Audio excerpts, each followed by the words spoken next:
Movie की शुरुआत में हम एक सिटी को देखते हैं जहाँ पर सभी अपने काम में बिजी होते हैं। वहीं हम एक बूढ़े कपल को देखते हैं जो मिट्टी के खिलौने बना रहे होते हैं। वो मिट्टी से एक खूबसूरत से सेफ और एक प्यारी सी लड़की को बनाते हैं जिनका नाम वो नेथन और मे रखते हैं। उस मास्टर की पत्नी मे को देखकर बहुत खुश होती है, लेकिन तभी उनको हार्ट अटैक आता है जिससे वो नीचे गिरने लगती है और उनके हाथ से मे छूट जाती है और वो लुढ़कते हुए दरवाजे के पास चली जाती है। तभी कोई अनजान क्रिएचर मे को उठाकर वहाँ से ले जाता है। इधर मास्टर अपनी पत्नी की मौत हो जाने से पूरी तरह से टूट जाते हैं और वो खिलौना बनाना बंद कर देते हैं। अगले सीन में हम एक शॉप को देखते हैं जहाँ का शॉपकीपर सभी को खिलौने पर पानी डालकर दिखा रहा होता है। जहाँ शॉपकीपर के पानी डालने की वजह से सभी खिलौने का कलर चेंज हो जा रहा था। ये देखकर सभी बहुत खुश होते हैं, लेकिन वो नेथन के ऊपर पानी नहीं डालता है। ये देखकर एक लड़की उससे पूछती है कि क्या इस पर पानी डालने से इसका भी कलर चेंज हो जाएगा, और वो उस पर पानी डालने ही वाली होती है कि तभी शॉपकीपर उसे रोक देता है और उससे नेथन को लेकर दूर रख देता है और कहता है कि इसे टच मत करो, ये बहुत मूल्यवान है। ये उस मास्टर के द्वारा बनाया गया लास्ट खिलौना था। बेशक ये अपना कलर चेंज नहीं कर सकता है और उन्हें समझ नहीं आ रहा कि आखिर ऐसा क्यों होता है, और इस वजह से वो इसे बेच भी नहीं सकते। इसके बाद हम रात का समय देखते हैं जहाँ पर सभी खिलौने जिंदा हो जाते हैं और सभी अपनी अपनी सुंदरता और पानी डालने पर रंग बदलने की काबिलियत की बड़ाई कर रहे होते हैं। लेकिन यहाँ पर नेथन चुप होता है क्योंकि उसके पास पानी डालने पर कलर चेंज करने की काबिलियत नहीं होती है। और जब बाकी के खिलौने नेथन से उसके पावर के बारे में पूछते हैं तो वो बातें बनाने लगता है। इसके बाद ये लोग खूब मस्ती करते हैं और इसी दौरान एक बार नेथन पीछे से आकर सबको डरा देता है, जिससे सभी लोग उस पर बहुत गुस्सा करते हैं और वो वहाँ से चले जाते हैं। यहाँ पर नेथन कहीं ना कहीं अपने कलर ना चेंज कर पाने की वजह से बहुत दुखी होता है और वो खिड़की पर आकर बैठ जाता है, जहाँ पर उसका फ्रेंड रेड पिगी भी आता है और वो नेथन को समझाता है कि कलर ना चेंज कर पाना तुम्हारी कमजोरी नहीं बल्कि ताकत है, क्योंकि इस वजह से तुम्हें कोई नहीं खरीदेगा और तुम हमेशा खुशी से यहीं पर रहोगे। अगले सीन में हम एक सफेद बॉल को देखते हैं जो पूरे शहर में लुढ़कती हुई इधर उधर आ जा रही होती है। इसके बाद वो बॉल लुढ़कते हुए उसी जगह पे आती है जहाँ पर नेथन अपने बाकी के दोस्तों के साथ रहता है। उस सफेद बॉल को देखकर सब डर जाते हैं, लेकिन अगले ही पल उन्हें पता चलता है कि वो सफेद बॉल कोई बॉल नहीं बल्कि एक रोबोट है। इसके बाद वो रोबोट उन्हें बताती है कि वो फ्यूचर से आई है। इसके बाद नेथन उस रोबोट की परीक्षा लेता है और पूछता है कि अच्छा बताओ अगले कुछ समय में आसमान में क्या होने वाला है। इस पर वो रोबोट बताती है कि अगले कुछ मिनट में यहाँ से एक प्लेन गुजरेगी, और होता भी बिल्कुल ऐसा ही है। ये देखकर सभी आश्चर्यचकित रह जाते हैं, लेकिन नेथन को अभी भी विश्वास नहीं हो रहा था और इसके बाद वो उसकी और कई तरह के टेस्ट लेता है, लेकिन एक एक करके उसके द्वारा की गई सारी भविष्यवाणियां सच होती है। ये देखकर नेथन को भी पूरा विश्वास हो जाता है कि वो रोबोट सचमुच फ्यूचर से आई है। इसके बाद वो उस रोबोट से अपने कलर ना चेंज कर पाने की वजह पूछता है, लेकिन वो इस सवाल का जवाब नहीं दे पाती है और वो नेथन को बताती है कि शायद इसका जवाब फ्यूचर में उस जगह जाने पर मिल सकता है जिस समय तुम्हें बनाया गया था। रोबोट का ये आइडिया नेथन को बहुत पसंद आता है और वो उसके साथ उस झूले की तरफ निकल पड़ता है जहाँ से एक वर्म होल की मदद से रोबोट भविष्य से यहाँ आई थी। वो किसी तरह इंसानों की नजर से बचते हुए बड़ी मुश्किल से आगे बढ़ रहे होते हैं। वहीं दूसरी तरफ हम रेड पिगी को देखते हैं जो एक साइंस की किताब को अपने पीठ पर बांधकर नेथन की तरफ निकल पड़ता है, क्योंकि उसे साइंस में बहुत रुचि होती है। इसलिए उसे लगता है कि वो नेथन को भविष्य में जाने में मदद कर सकता है।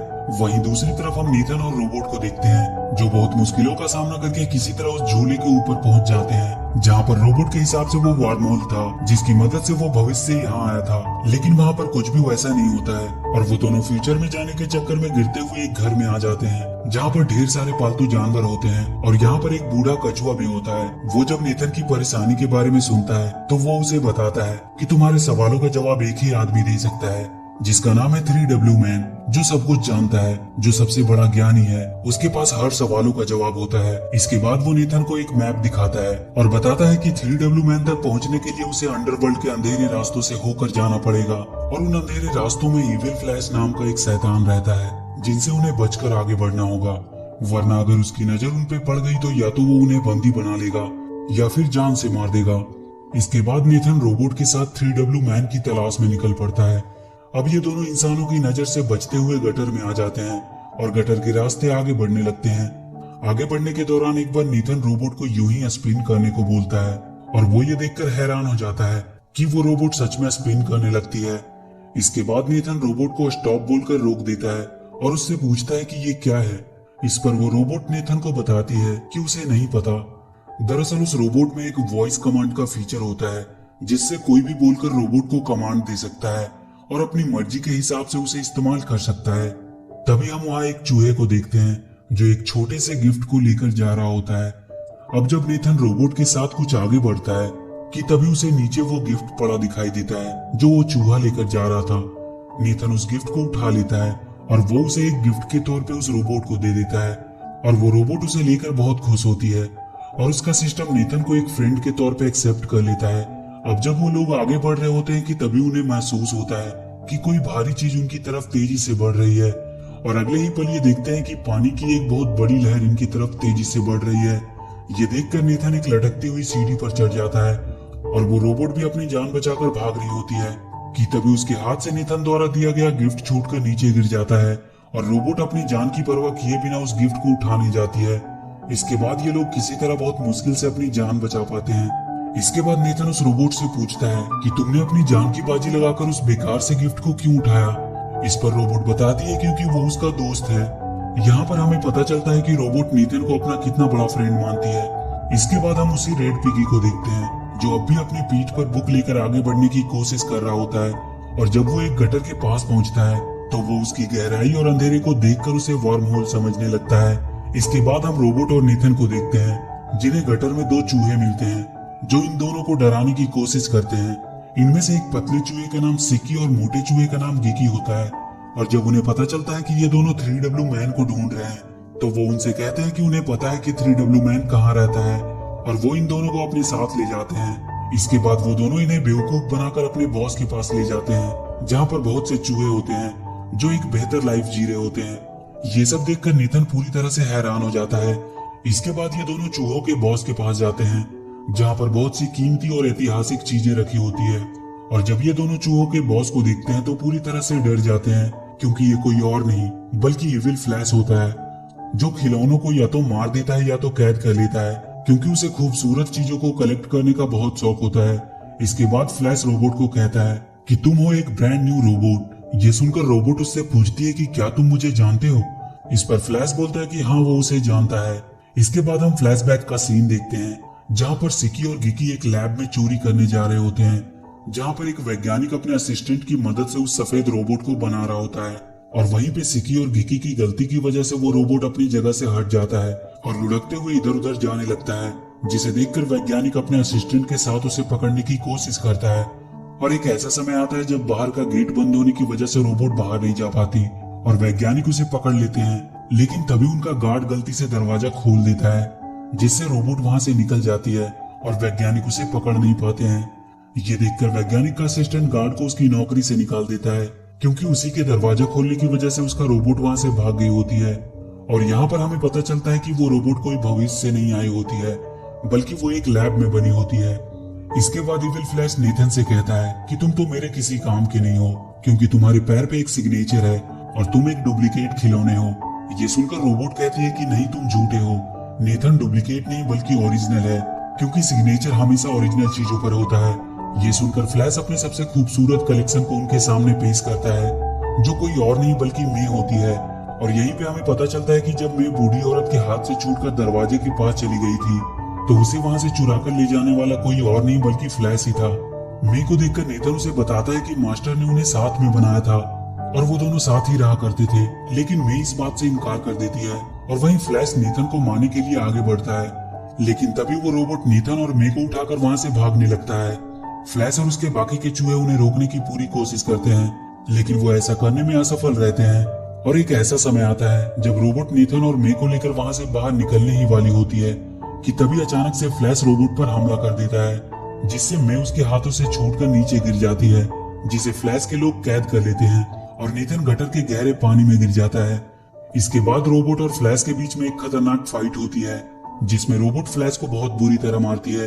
ये देखकर फ्लैश हार मान लेता है और उस रोबोट को रुकने को कहता है और वहां से वापस चले जाने को कहता है। फ्लैश की बातें सुनकर रोबोट का वॉइस कमांड मोड एक्टिवेट हो जाता है और वो वहां से सीधे उस लैब की तरफ निकल पड़ती है। ये देखकर फ्लैश बहुत खुश होता है और वो समझ जाता है कि रोबोट को कैसे कंट्रोल करना है। दूसरी तरफ हम नेथन को देखते हैं जो पानी के अंदर डूबता चला जा रहा होता है। इसके बाद हम रोबोट को देखते हैं जो सीधे लैब में पहुंच जाती है। रोबोट को वापस देखकर वैज्ञानिक बहुत खुश होता है। इसके बाद उस रोबोट के सामने एक आर्टिफिशियल इंटेलिजेंस विजिबल होता है जो रोबोट को उसके बनने की वीडियो क्लिप्स दिखाता है। इसके बाद वो रोबोट उस एआई से पूछती है कि क्या उसकी तरह और भी रोबोट है जो वॉइस कमांड को फॉलो करती है।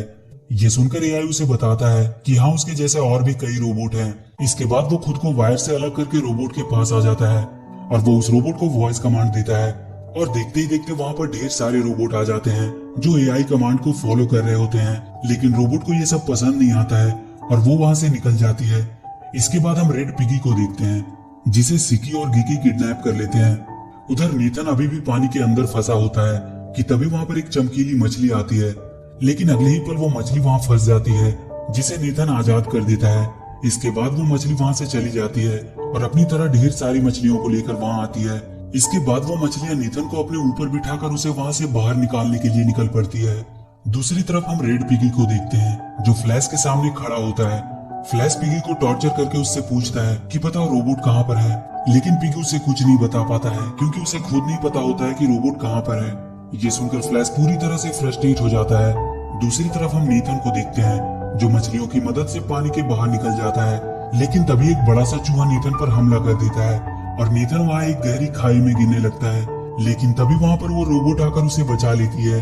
उसके बाद रोबोट और उस चूहे में फाइट होना शुरू हो जाती है, लेकिन बहुत जल्दी वो चूहा हार मान लेता है और वहाँ से भाग जाता है। इसके बाद नेथन रोबोट को अपने साथ चलने और फ्लैश से लड़ने को कहता है, लेकिन रोबोट मना कर देती है क्योंकि वो जान गई होती है कि अगर वो फ्लैश से लड़ने जाएगी तो फ्लैश वॉइस कमांड देकर उसे अपने कंट्रोल में कर लेगा। इसके बाद ये दोनों 3W मैन की तलाश में निकल जाते हैं और लगातार रास्ते में पड़ने वाली बाधाओं को पार करते हुए आगे बढ़ रहे होते हैं। तभी इन्हें कुछ टॉयज दिखाई देते हैं जो 3W मैन की तरफ जा रहे होते हैं। दरअसल आज 3W मैन का बर्थडे होता है और आज वो किसी एक के सवालों का जवाब देगा, इसीलिए सभी अपने सवालों को लेकर 3W मैन के पास जा रहे होते हैं। नेथन और रोबोट भी उन्हीं के साथ निकल पड़ते हैं और उस जगह पे पहुंचते हैं जहां पर 3W मैन रहता है। वहां पर मेढकों की एक टोली होती है जो कहता है कि एक बार में एक ही अंदर जा सकता है। इसके बाद एक बड़ी सी छिपकली अंदर जाती है, लेकिन अगले ही पल वो बुरी तरह से मार खाकर वापस आती है। इसके बाद जितने भी लोग अंदर जाते हैं मार खाकर वापस आते हैं। इसके बाद रोबोट अंदर जाती है और बहुत समय बीतने के बाद भी वो वापस नहीं आती है। ये देखकर नेथन दौड़ता हुआ अंदर जाता है और वो देखता है कि वहां पर बहुत से मेढक होते हैं जिन्होंने रोबोट को जकड़ कर रखा होता है। ये देखकर नेथन अपनी जान पर खेलकर उन मेढकों से लड़ने लगता है और बहुत मुश्किल से किसी तरह उस रोबोट को उन मेढकों से आजाद कराता है। इसके बाद वो दोनों 3W मैन के पास पहुंचते हैं, लेकिन यहाँ पर कोई इंसान या जानवर नहीं बल्कि एक कंप्यूटर होता है जिस पर टाइप करके लोग अपने सवालों का जवाब जानते हैं। अब जब नेथन अपने सवालों को टाइप कर ही रहा होता है कि तभी वहां पर सिकी और गिकी अपना खौफ दिखाने के लिए वहां की एक बिल्ली को बता देते हैं कि वो फ्लैश के आदमी है। फ्लैश का नाम सुनते ही वहां पर भगदड़ मच जाती है और सारे टॉयज इधर उधर भागने लगते हैं और इसी भागम भाग में पुल टूट जाता है और वो रोबोट एक बड़ी सी चीज पर आकर गिरती है जिससे वो ऑफ हो जाती है। तभी कमरे का दरवाजा खुलता है और यहाँ पर वही गार्ड आता है जिसके दरवाजा खोलने की वजह से वो रोबोट लैब से भागी होती है। दरअसल ये जगह उस गार्ड का कमरा होता है जिसे सब 3W मैन कह रहे थे वो उसका कंप्यूटर होता है। इसके बाद वो रोबोट को उठाकर वहां से ले जाता है और वो उसे ठीक करने की कोशिश करता है, लेकिन तभी उसका कुरियर वहां आ जाता है और वो अपनी डिलीवरी लेने बाहर चला जाता है। इसी मौके का फायदा उठाकर नेथन रोबोट को लेकर वहां से निकल जाता है और जब वो रोबोट के पास दुखी होकर बैठा होता है कि तभी कुछ बच्चे गलती से वहां पर मौजूद बड़े से झूले को स्टार्ट कर देते हैं और जब ये सब डीएक्टिवेट पड़ी रोबोट की आंखों में पड़ती है तो वो एक्टिवेट हो जाती है क्योंकि नेथन ने जो वो गिफ्ट रोबोट को दिया होता है उसमें भी एक झूला होता है जिससे वो रोबोट इमोशनली जुड़ी होती है। रोबोट को एक्टिवेट देखकर नेथन बहुत खुश होता है। इसके बाद नेथन रोबोट को ऑफ करके उस गार्ड के रूम में रख देता है और वहां से फ्लैश से अपने साथियों को छुड़ाने के लिए निकल पड़ता है क्योंकि वो नहीं चाहता था कि उसकी वजह से एक बार फिर से उस रोबोट की जान खतरे में पड़े। इसके बाद नेथन सीधे उन चमकीली मछलियों के पास पहुंच जाता है और वो उनके साथ मिलकर फ्लैश के ऊपर हमला कर देता है। सबसे पहले वो गटर का पूरा पानी खोल देते हैं जिससे फ्लैश का पूरा साम्राज्य पानी में डूबने लगता है। इसके बाद नेथन मे और अपने बाकी के दोस्तों को पिंजरे से आजाद कर देता है और उन्हें लेकर वहां से निकल जाता है, लेकिन इससे पहले कि वो मे को लेकर वहां से निकल पाता वहां का वाटर लेवल कम हो जाता है और वो पानी के एक भंवर में फंस जाते हैं और वो उसमें डूबने ही वाले होते हैं कि तभी वहां पर वो रोबोट आ जाती है जो नेथन और मे को बचाकर वहां से ले जाती है। फ्लैश के चंगुल से आजाद होकर नेथन के दोस्त बहुत खुश होते हैं। इसके बाद नेथन मे और रोबोट के साथ मास्टर के घर पे आ जाता है और जब वो मास्टर के खिलौने बनाने की भट्टी में से होते हुए अंदर जा ही रहे होते हैं कि तभी वहां पर फ्लैश आ जाता है। फ्लैश को देखकर रोबोट उसे मारने के लिए आगे बढ़ती है, लेकिन फ्लैश रोबोट को वॉइस कमांड देकर अपने कंट्रोल में कर लेता है और वो उस रोबोट से ही नीथन और मे पर हमला करवाने लगता है। और एक ऐसा समय भी आता है जब रोबोट नीथन और मे को मारने वाली होती है कि तभी उसके अंदर रखा वो गिफ्ट जो नीथन ने रोबोट को दिया था वो रोबोट के अंदर से निकलकर बाहर आ जाता है। और जब रोबोट की नजर उस गिफ्ट पर पड़ती है तो उसके अंदर बदलाव होना शुरू हो जाता है और देखते ही देखते वो वॉइस कमांड से खुद को आजाद कर लेती है। इसके बाद वो वॉइस कमांड की प्रोसेस करने वाली चिप को तोड़ देती है और उसके बाद वो फ्लैश को बुरी तरह से मारती है। रोबोट को फ्लैश के कंट्रोल से बाहर देखकर नीथन बहुत खुश होता है कि तभी फ्लैश भट्टी में कोयले की चैन को खींच देता है, जिससे देखते ही देखते भट्टी में ढेर सारा कोयला आने लगता है, जिसे देखकर रोबोट नीथन और मे को लेकर वहां से भागने लगती है। लेकिन तभी फ्लैश भट्टी की आग वाली बटन को एक्टिवेट कर देता है, जिससे वो पूरी भट्टी जलते हुए कोयले से भरने लगता है। लेकिन किसी तरह बहुत मुश्किल से रोबोट मे को लेकर भट्टी से बाहर निकल जाती है और नीथन भी रोबोट का हाथ पकड़कर बाहर निकलने ही वाला होता है कि तभी फ्लैश नीथन का पैर पकड़कर नीचे खींचने लगता है और नीथन को रोबोट और मे की जान को बचाने के लिए रोबोट का हाथ छोड़ना पड़ता है, जिससे नीथन और फ्लैश धधकते हुए लावे में गिर जाते हैं और वहां पर एक जोरदार ब्लास्ट होता है, जिससे रोबोट और मे दूर जाकर गिरती है। और अगले सीन में हम देखते हैं कि मास्टर सोकर उठता है। जब वो नीचे देखता है तो वहां पर मे होती है, जिसे देखकर वो मास्टर बहुत खुश होता है। इसके बाद वो देखते हैं कि उनकी भट्टी का दरवाजा टूटा हुआ है और जब वो अंदर हाथ डालकर देखता है तो वहां पर नीथन होता है जो बिल्कुल काला पड़ गया होता है। इसके बाद वो मास्टर नीथन को पोंछकर साफ कर देता है और उसके बाद वो एक सफेद चमकता हुआ रियल सेफ लग रहा था। ये देखकर वो बहुत खुश होता है क्योंकि फाइनली उसका भी कलर चेंज हो गया था। इसके बाद वो दोनों रोबोट के पास जाते हैं जहाँ पर वो टूटी पड़ी होती है। तभी कुछ बच्चे उसे उठाकर गार्ड के पास लाते हैं और वो गार्ड उसे बनाकर फिर से पहले जैसा कर देता है। और जब रोबोट नीथन को देखती है तो वो बहुत खुश होती है। और इसी के साथ ये मूवी यहीं पे खत्म हो जाती है।